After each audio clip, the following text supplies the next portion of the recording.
Are struggling with the fact that their homes are still standing. KEZI 9 News reporter Jillian Smuckler shows us how they're coping with the bittersweet news that they still have a place to call home while their neighbors are suffering.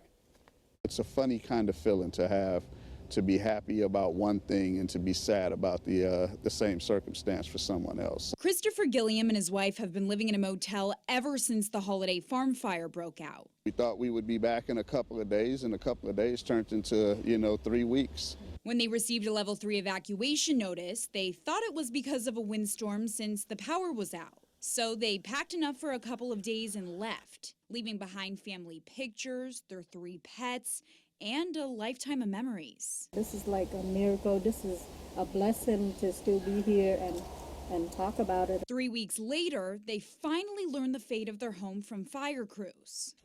Oh, I can hear your dog inside. I'm going to try and see what I can do to feed it. Looks like the neighbor's house is gone. I'll see if I can get in and help your dogs. Your backyard's pretty toast, but the house looks saved.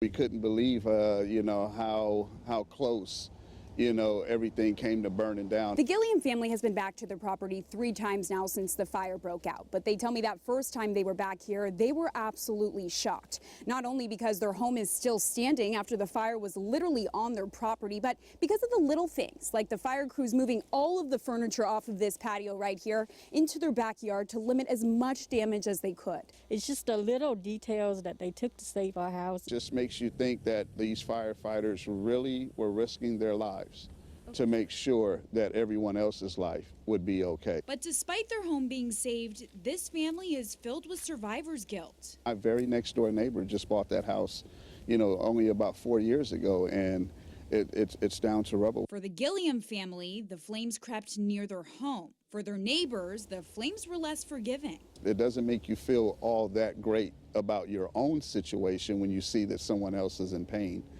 from their own. But they believe this community will come back stronger than ever before. I'll put this community up against any community. They are the best. And we'll pick up the pieces one day at a time. Reporting in Vida, Jillian Smuckler, KEZI 9 News.